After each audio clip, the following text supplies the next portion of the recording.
Viagra is like Disneyland. 1 hour wait for a 2-minute ride. How many Toronto Maple Leafs fans does it take to screw in a light bulb? Nobody knows. They always say they'll do it next year. The Toronto Maple Leafs. That's it. That's the joke. When you see a deaf couple holding hands, maybe it's not romantic. Maybe they just want each other to shut the hell up already. Women, smell your vibrator and ask yourself, do I deserve a good man? The following are actual questions asked on the great show from the 80s, Hollywood Squares, where the responses were unscripted. Question: what's a good reason for pounding meat? Loneliness. Question: if you're going to make a parachute jump, how high should you be? 3 days of heavy drinking should do it. Question: you've been having trouble going to sleep. Are you probably a man or a woman? That's what's been keeping me awake. All right, so think of a number, any number at all. You got it? Okay, now multiply it by 3, okay? Now add 6 and divide it by 3. Now take away the number that you started with, and the number that you're left with is 5. I'm having a big garage sale on Saturday. If I ever bored anything from you, please don't come. What is the one thing that you keep looking for, but when you finally find it, you throw it away? A booger. What do you want to hear in church, but definitely not in a Mexican prison? Jesus loves you. A special shout out to all the couples still holding in their farts. Feeling a little frisky, I phoned my wife from the living room. So tell me, are you wearing a pretty thong? Actually, I'm not, she replied. Oh, you naughty little minx. What are you doing? I asked provocatively. Having a long and strenuous poo was not the answer I was looking for. You could seriously piss off your neighbors by buying a puppy and naming it the same as their child. Roses are red and violets are blue. What I thought was Vaseline turned out to be glue. I'm curious to know your version of the 3 or 5 second rule when food falls on the floor. For me, I don't count the seconds. Like the other day, a nice big glob of tuna that I just spent about 10 minutes creating and making with all the seasonings and minced garlic and little pieces of cucumber and celery fell onto the hardwood flooring. I sat there and I looked at the tuna on the floor and I thought, when did I last mop the floor? I finally figured out how to make a woman go mmm all through the night. Duct tape. A couple who work in the circus go to an adoption agency. Social workers there raise doubts about their suitability. The couple produce photos of their 50-foot motorhome, which is equipped with a beautiful nursery. The social workers are doubtful about the education that the child will get.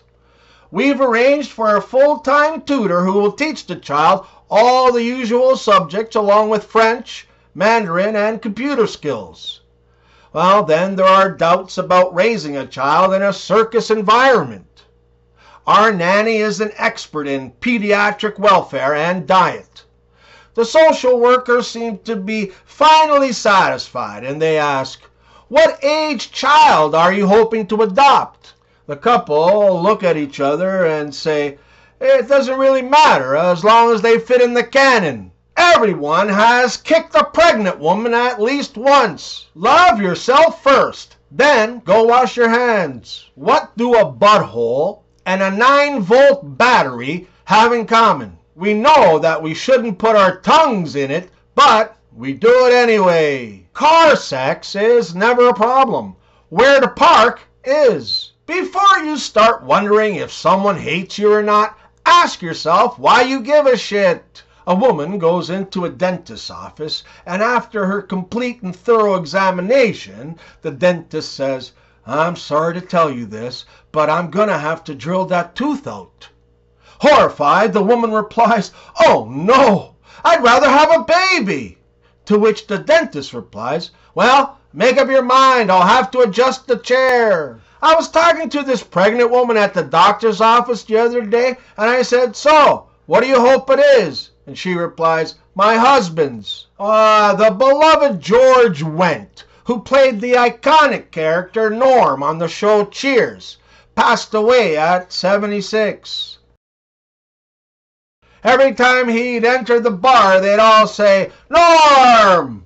Woody, Coach, Sam, or Diane would always have an opener when he walked in, like, "Hey, Mr. Peterson, we have a cold one waiting for you." And he'd say, "I know, and if she calls, I'm not here." Or Coach, "How's life treating you, Normie?" "Like I ran over its dog." Sam, "What's going on, Normie?" "My birthday, Sammy. Give me a beer, stick a candle in it, and let me blow out my liver." A man died, and he went to heaven. As he stood at the front of St. Peter at the pearly gates, he saw a huge wall of clocks behind him, and he asked, "What are all those clocks about, St. Peter?" He answered, "Those are lie clocks. Everyone on earth has a lie clock. Every time you tell a lie, the hands on your clock will move." "Oh, wow," said the man. "So whose clock is that?" "Oh, that's Mother Teresa's clock. The hands have never moved, indicating that she never told a lie."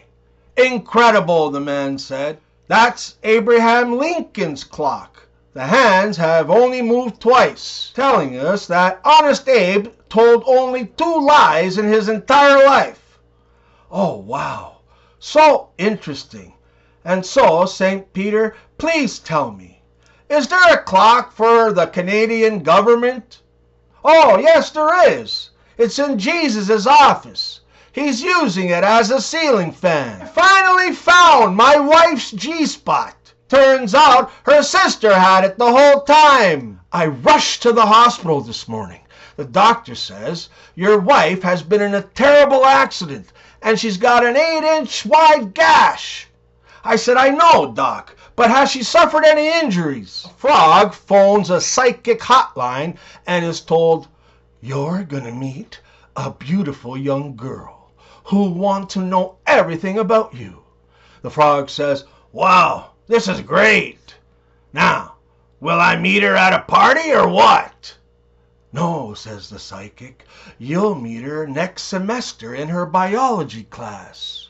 A proctologist, the only job where you start at the bottom and stay there. A young Newfoundland woman was so depressed that she decided to end her life by throwing herself into the ocean.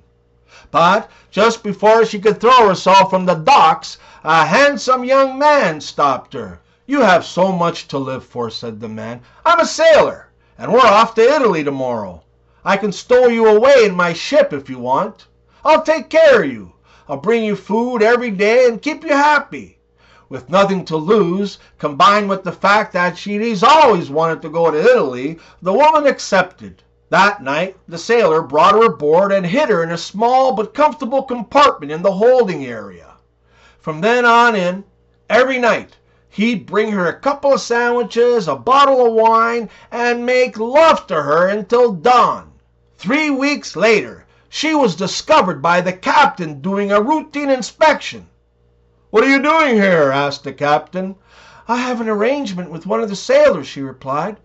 "He brings me food, and I get a free trip to Italy." "I see," the captain says. Her conscience got the best of her, and she added, "Plus, he's screwing me nightly." "He certainly is," replied the captain, "'cause this is the Island Ferry."